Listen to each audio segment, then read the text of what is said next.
Hello, everyone, and welcome back. Now it's time to move on to one of the most exciting parts of Excel, formulas and functions. Formulas are what Excel is best known for. Simply put, a formula is a calculation. The most basic example of a formula is a sum. That just means adding numbers together in a worksheet. Before we go any further, we need to clearly understand what formulas and functions are and how they work.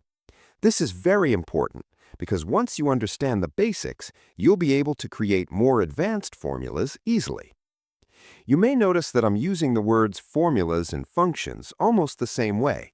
That's okay. A formula is a calculation. A function is a built-in tool that helps you perform that calculation. If you click on the Formulas tab in Excel, you'll see something called the Function Library. Excel has over 500 functions. Each function is designed for a specific task. Some functions are very simple, and others are very advanced. The good news is this: you will never need to use all 500 functions. Most people use only 15 to 20 functions regularly, and there are a few very important ones that everyone should know. These are what I call the Big Five formulas in Excel. That's what we'll start with. Let's begin with a very simple example. Imagine you have three numbers in a worksheet: 100, 200, and 300. If you want to add them together, you need to create a formula. Every formula in Excel must start with an equal sign. This tells Excel that you are entering a formula, not text. So you could type equals 100 plus 200 plus 300.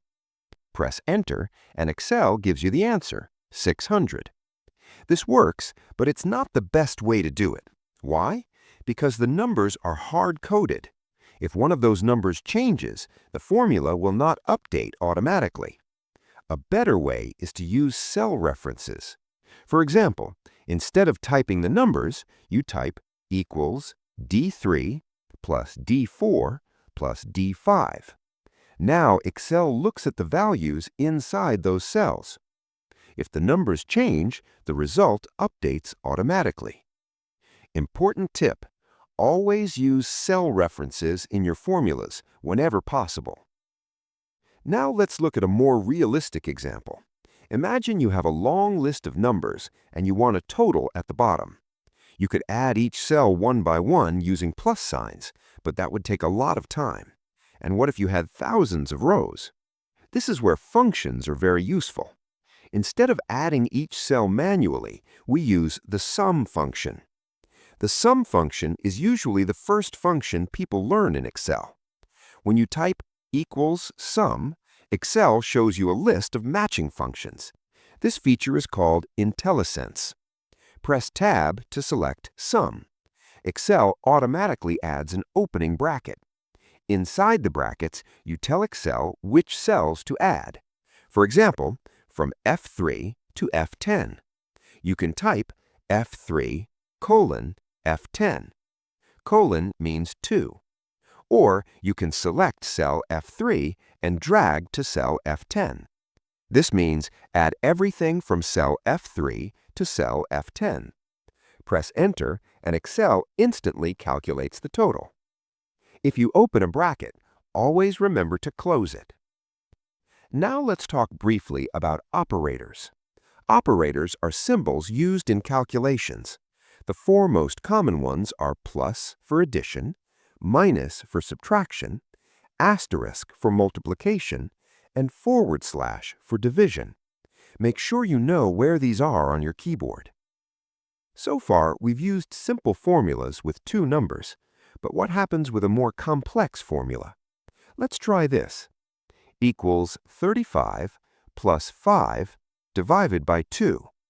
You might expect the answer to be 20, but Excel gives you 37.5.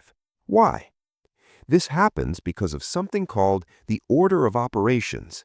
Excel follows the same math rules you learned at school. This rule is often called BODMAS or PEMDAS, depending on the country. The order is brackets, orders like powers or square roots, division, multiplication, addition, subtraction. Excel always follows this order. In our example, Excel does the division first. 5 divided by 2 equals 2.5. Then it adds 35 plus 2.5. That's why the answer is 37.5. If you want the calculation to give 20, you must use brackets before number 35 and after 5. Now Excel adds first, then divides.